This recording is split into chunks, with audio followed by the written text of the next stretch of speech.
আপনি কি কখনো খেয়াল করেছেন, যখন মসজিদ থেকে আজানের ধ্বনি ভেসে আসে, ঠিক সেই মুহূর্তেই আশেপাশের কুকুরগুলো হঠাৎ কাঁদতে শুরু করে।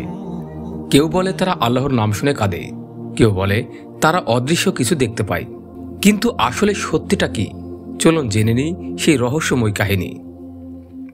যখন আজান দেওয়া হয়, তখন আকাশ ও জমিন আল্লাহর নামের আলোয় ভরে ওঠে।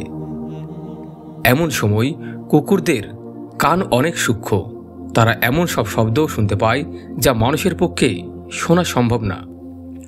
হাদিসে এসেছে, যখন আজান দেওয়া হয় তখন শয়তান পালিয়ে যায়। বাতাসে এমন এক কম্পন সৃষ্টি হয় যা কুকুর অনুভব করতে পারে।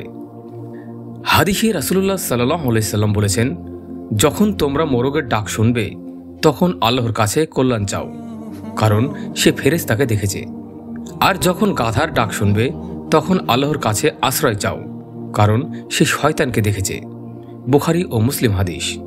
এখন চিন্তা করুন, যদি মোরগ ফেরেশতাকে দেখে আর গাধা শয়তানকে দেখে, তাহলে কুকুর কেন কাঁদে আজানের সময়?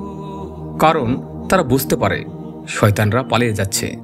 তারা সেই অদৃশ্য সত্তাদের উপস্থিতি টের পায়, যেগুলো আমরা দেখতে পাই না। কিন্তু বিজ্ঞান বলে কুকুরের কান মানুষের চেয়ে 10 গুণ বেশি সংবেদনশীল। আজানের সময় বাতাসে এমন এক ফ্রিকোয়েন্সি তৈরি হয় যা শুধু তারা অনুভব করতে পারে। যখন আল্লাহর নাম উচ্চারিত হয়, পৃথিবীর শক্তির কম্পন বদলে যায়। এই পরিবর্তন কুকুরদের মনে এক ধরনের চাপ সৃষ্টি করে, আর তারা সেই চাপের প্রতিক্রিয়ায় কান্নার মতো শব্দ করে। অনেক আলেম বলেছেন, আজান শুধু নামাজের আহ্বান নয়, এটা হচ্ছে আল্লাহর নামের ঘোষণা যা শয়তানদের দূরে সরিয়ে দেয়। আর ফেরেশতারা নেমে আসে রহমতের বৃষ্টি নিয়ে। তখন দুনিয়ার কিছু প্রাণী যেমন কুকুর এই রহমত আর আলো অনুভব করে, আর সেই অনুভূতিতে তারা অদ্ভুত এক প্রতিক্রিয়া দেখায়, যেটা আমাদের কানে কান্না মনে হয়।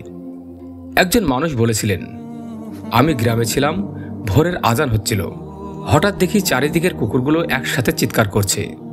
আজান শেষ হতেই তারা চুপ হয়ে যায়। তখন তিনি ভাবলেন, এত হঠাৎ করে কেন? তখন গ্রামের এক বুড়ো লোক বলল, বাবা, আজানের সময় শয়তানরা পালায়, তাদের যাত্রা দেখে কুকুররা কাঁদে। এই কথাটা তার মনে এমনভাবে গেঁথে গিয়েছিল যে আজও যখন আজান শোনে তার গায়ে কাঁটা দেয়। আজান শুধু নামাজের ডাক নয়, এটা আল্লাহর এক ডাক, তার বান্দাদের জন্য ভালোবাসার আহ্বান। যখন কুকুর কাঁদে তখন ভাববেন না সে ভয় পেয়েছে, হয়তো সে অনুভব করছে সেই পবিত্র মুহূর্তের শক্তি, যে সময় ফেরেশতারা নামছে আর শয়তানরা পালিয়ে যাচ্ছে। আমরাও যদি সেই আজানের ডাকে সাড়া দিই, তাহলে আল্লাহ আমাদের হৃদয় থেকে অন্ধকার সরিয়ে দেবেন। আসুন আমরা সবাই আজান শুনে নমাজে দৌড়ে যাই, কারণ যখন কুকুর পর্যন্ত কাঁদে আল্লাহর নাম শুনে, তখন আমরা মানুষে কিভাবে চুপ থাকতে পারি? আল্লাহ আমাদের নামাজ কায়েমকারীদের অন্তর্ভুক্ত করো। ভিডিওটি যদি ভালো লেগে থাকে, চ্যানেলটিকে সাবস্ক্রাইব করে আমাদের পাশে থাকুন পরবর্তী ভিডিও পাওয়ার জন্য। সবাই ভালো থাকবেন এবং সুস্থ থাকবেন। আল্লাহ হাফেজ।